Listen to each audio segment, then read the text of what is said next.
Welcome to the JCPS MTSS training on the Feedback Toolkit with a focus on the High Yield Practice classroom discussion. I am Sarah Adams, MTSS Engagement Resource Teacher with Elementary Zone 1. I'm Matt Traskus, MTSS Engagement Resource Teacher with High School Zone. Please take a moment to type in the case-sensitive bit.ly into your web browser. This will give you access to the presentation along with the links that are provided in the presentation.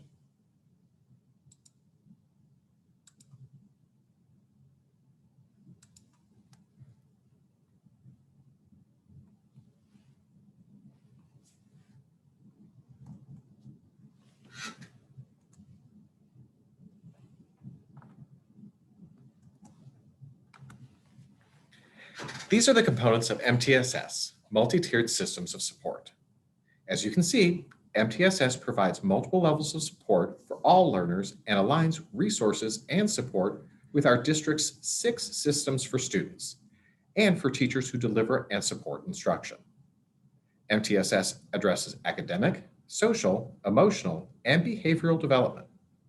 It focuses on overall school improvement that is sustainable. Let me start by showing you the components of our department. This concept map shows a visual of the departments within MTSS. The MTSS Academic Department provides teachers with Tier 2 and Tier 3 support. The supervisor and point of contact for this department is Donna Lawson.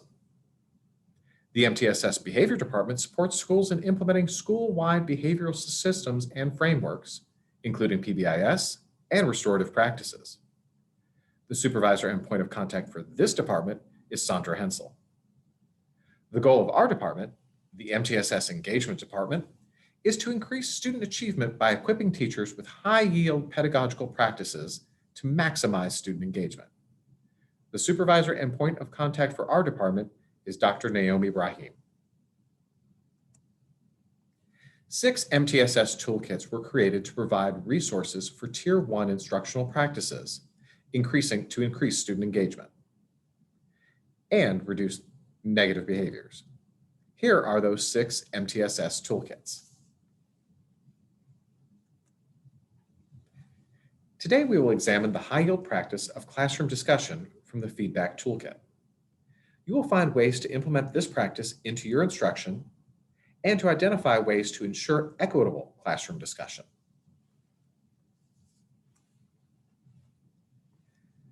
The Feedback Toolkit includes high-yield practices that show feedback is an informational provided by an agent about aspects of one's performance or understanding. The most powerful form of feedback comes when teachers seek feedback from students as to what they know, what they understand, and where they have misconceptions. This high-yield practice provides students with intentional opportunities for interactive classroom discussions with their peers to generate collaborative feedback. There is a wealth of research supporting the use of engagement strategies during instruction. This quote by Conroy, Sutherland, and Snyder and Marsh illustrates one of the most important points. Students who are actively engaged in the learning process are less likely to exhibit inappropriate behaviors and more likely to achieve academic successes. In other words, as student engagement increases, behavior events decrease. This allows the teacher to spend more time focused on content, which leads to a dramatic increase in academic achievement. Self-visualization is an important factor that moves teachers toward success. In your classroom, create a mental picture that answers for you, what does classroom discussion look like? What does classroom discussion sound like? And finally, who does the talking during a classroom discussion?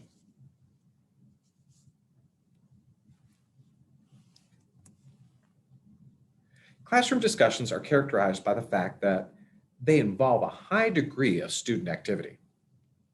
by the questions and problems of learners that they become visible through the spoken dialogue of the learning process. That learners receive feedback from the teachers, and teachers receive many kinds of feedback on their instruction from their students.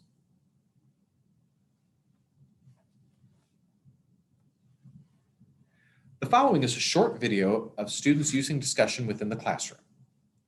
During the video, be sure to use some metacognition. In other words, think about what you are thinking.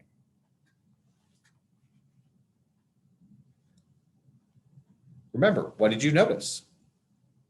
What do you wonder? And what questions do you have? Put your hand up if someone in your family comes from somewhere else in the world and has come to live in London.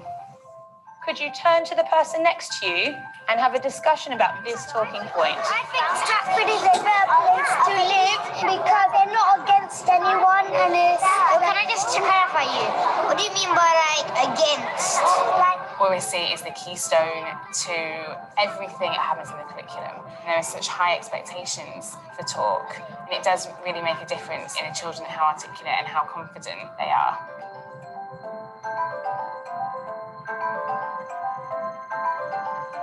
The vision of School 21 is to prepare young people for the world that they're going to go into in the 21st century. I think one of the biggest barriers to the students we serve really getting on in life is lack of good communication skills. We need to elevate speaking to the same level as reading and writing. So we have a vote. What makes me enjoy talking the most is that everybody's listening to you and you're like part of the world and you feel respected and important. When I'm talking, they're listening what I'm saying, and sometimes they give me questions, or maybe I give them questions. Every child within this school is expected to speak in every lesson, in every opportunity throughout their school day, and we try and create lots of different contexts for young people to hone their skills as speakers. So what I want us to do now is to have a discussion about different kinds of culture, and I want us to discuss this. Some cultures are better than others. I think every teacher, if you say to them, do you talk in your classroom? Of course there's talking in the classroom, but what's different here is the deliberateness of it. Every teacher needs to have that toolkit of things that they can draw on to bring effective talk into their practice. We've done a lot of work introducing sentence stems that children can use for different situations. So for agreeing with somebody, for disagreeing politely with someone, for challenging someone. And while we're doing that, I want you to make sure that you're using some of the sentence stems. So you might say linking to someone's point or build on something that somebody has said. Building on there, I agree because maybe... The thing that's had the biggest impact on my practice is probably discussion guidelines.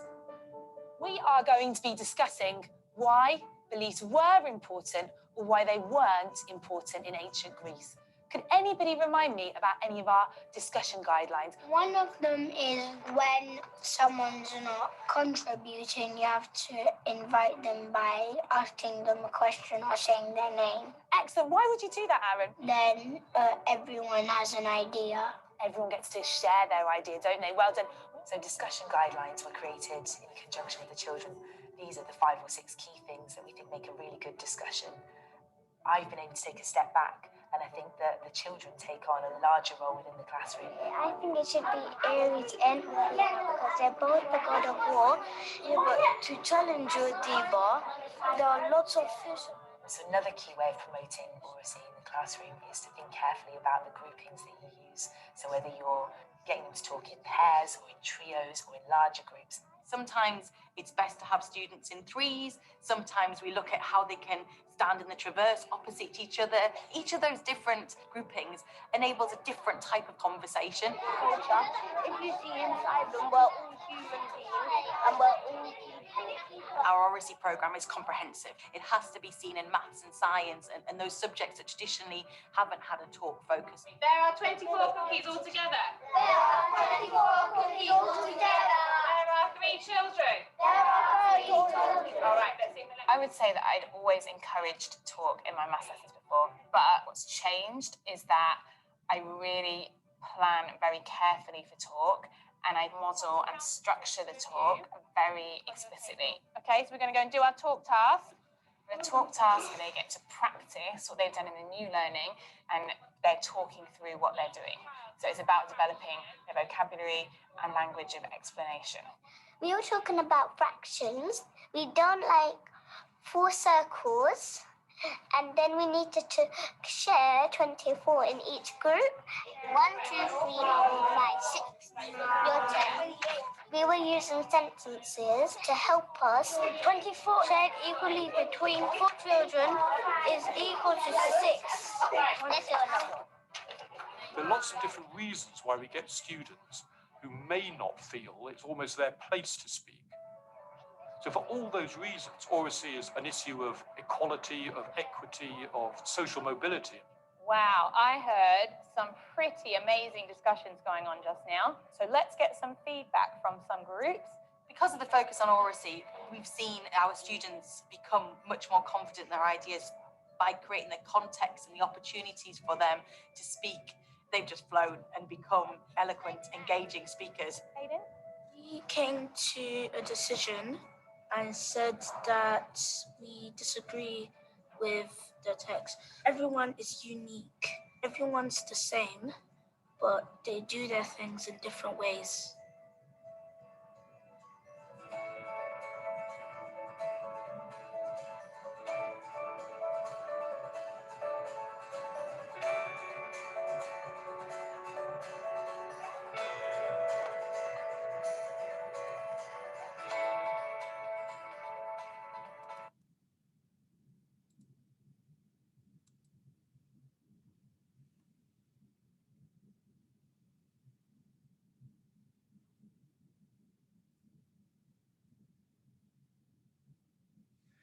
Some of the takeaways from the video include the following. Discussion should be comprehensive in all subjects. We must also intentionally plan for talk, or even using class-created lists of discussion guidelines. To help with fostering discussion in the classroom, we have linked an article discussing the strategies for developing confident speakers who can share their thoughts and their learning.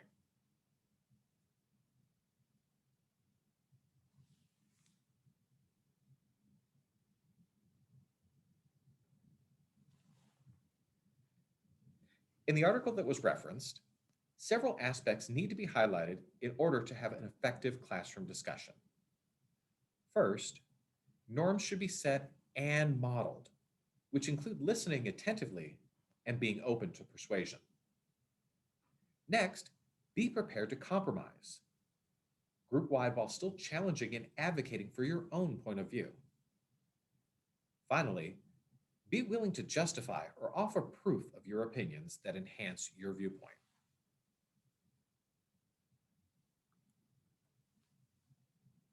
In a very practical sense, classroom discussion that can be utilized from this model. Here, we see individuals completing the work or reading independently. Next, they slowly expand out in different levels in order to show their knowledge and share their opinion of the content presented. Depending on the grade level, you can choose to grow your number of students or leave smaller groupings. As each system shows, the levels of opinion, compromise, and justification grow, and a final compromise must become a class-wide tool for understanding content.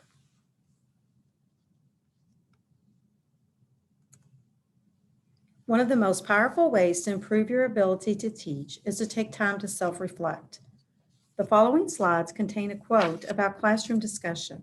Please take some time to read the quote and reflect on your reactions, thoughts, ideas, and connections. Quote 1. When your students look back on the time they've spent in your classroom, will they remember the great things that you said or the great things that they themselves said? You decide.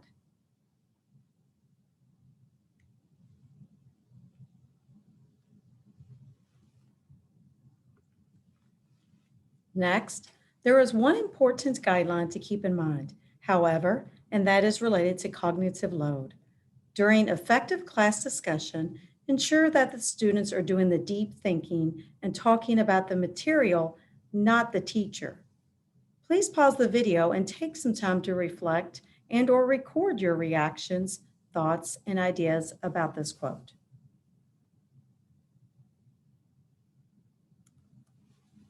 Next quote. No classroom is effective if there is no discussion and movement of students in a constructive manner where the topic is lively and communication is two-way. In fact, students must indulge in some action and must not remain seated in silence, listening only. Again, pause the video and take some time to reflect and/or record your reactions, thoughts, and ideas about this quote.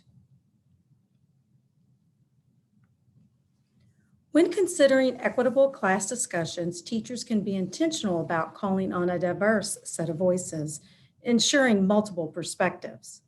When teachers ensure equitable discussion, they augment students' learning, boost their confidence, and reinforce values. There are two main key components of having an equitable class discussion. One is setting a standard of inclusion. Students who are called on over and over may come to view their perspectives as the right perspective. At the same time, students who are not called on often may begin to perceive their teachers as unfair and become even less likely to contribute. Therefore, establishing inclusive and equitable norms of participation from the beginning is key. The second component is valuing diverse voices. Research shows that students who are more likely to contribute to discussion are more confident and extroverted. Some things to consider are purposefully seeking a mix of voices and utilizing wait time. This helps to ensure that students learn from their peers of different backgrounds. Some tips for equitable participation include establishing the norm that all students wishing to participate should raise their hands or have a management way of allowing them to contribute. Calling on a range of raised hands or volunteers, while not always calling on the first hand you see. Consider the implications of your discussion strategies and how patterns of discussion correlate with the classroom's demographic makeup. This is involved in the pre-planning of questions and prompts for the discussion. Establishing inclusive, equitable norms of participation in the very first class is essential. We are going to check out a video where a professor from Harvard College demonstrates that even in a seminar setting, he calls on students to monitor equitable participation.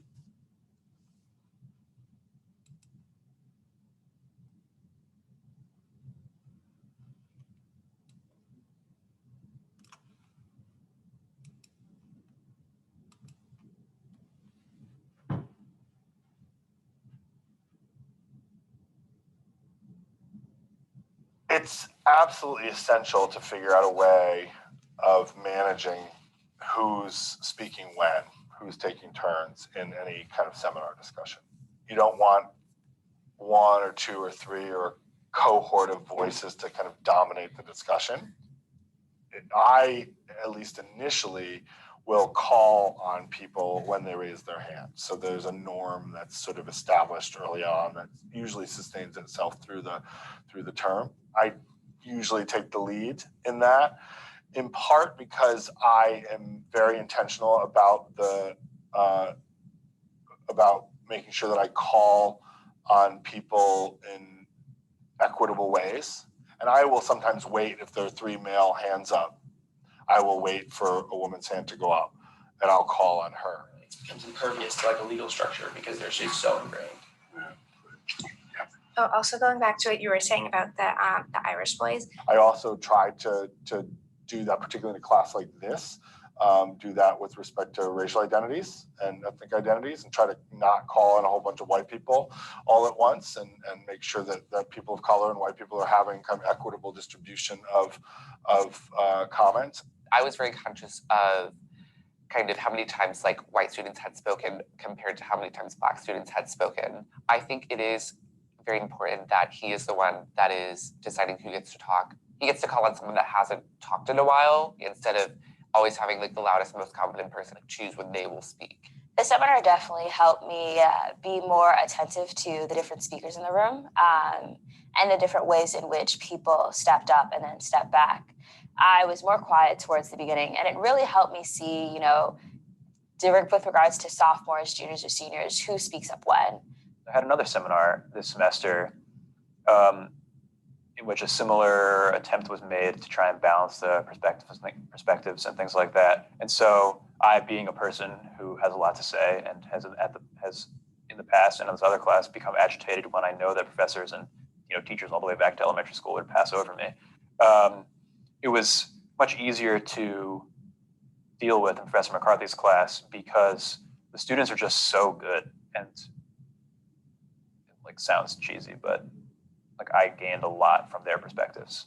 And so I was happy to yield to them. For a class like this, where we are talking about issues of equity and equality and race and gender and difference and power and inequality and all these things, there's nothing more important to a classroom dynamic than making sure that there's equitable contribution, that everybody feels included, that they belong, that they have the capacity to be brave, that they're going to be respected when they are. But all of those things about some dynamics of identity and navigating the dynamics of identity and power that relates to identity is something that I think about all the time.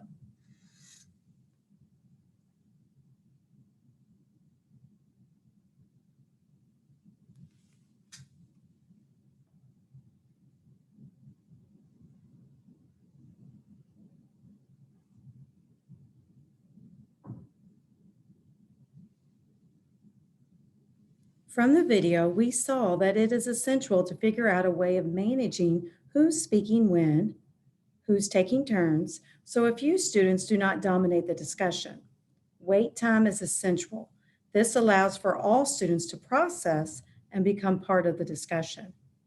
This also allows students to set up or back when they begin to notice that the discussion is equitable. And a variety of voices are being heard.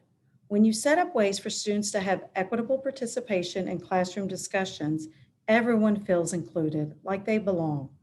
They have the capacity to be brave and are respected. Imagine the connection setting up this climate in the classroom has with building those positive relationships from the teacher to student and student to student.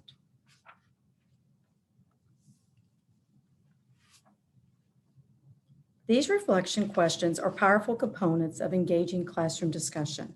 Take a minute to reflect on your own practice and think about how you incorporate these components in classroom discussions. Do I assess student performance to determine effectiveness of the instruction? Do I have a plan to include students equitably? Do I intentionally incorporate opportunities for dialogue in my lessons? This is a great resource to use as a self-reflection tool moving forward.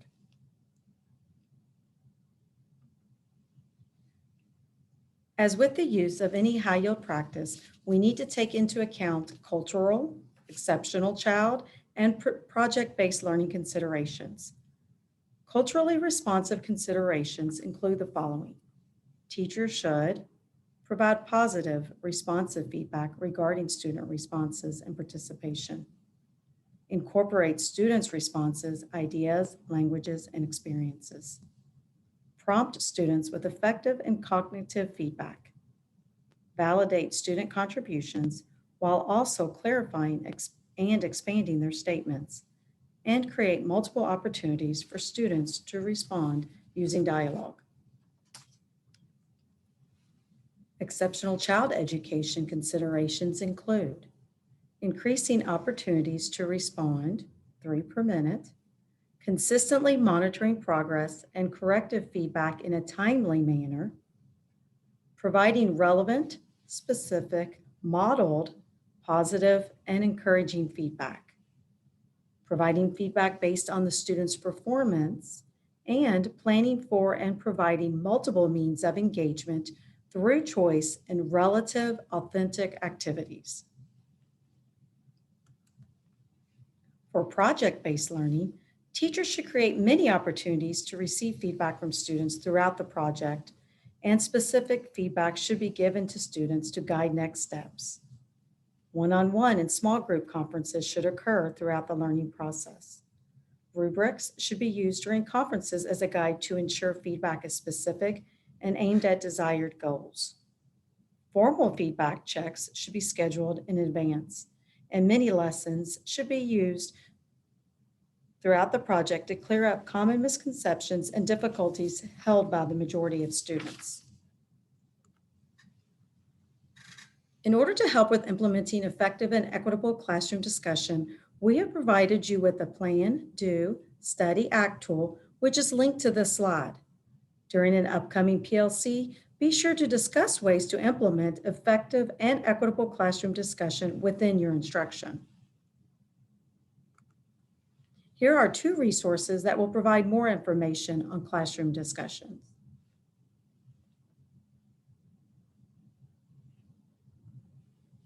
Thank you for joining us to learn more about having effective classroom discussions as a way to enhance feedback.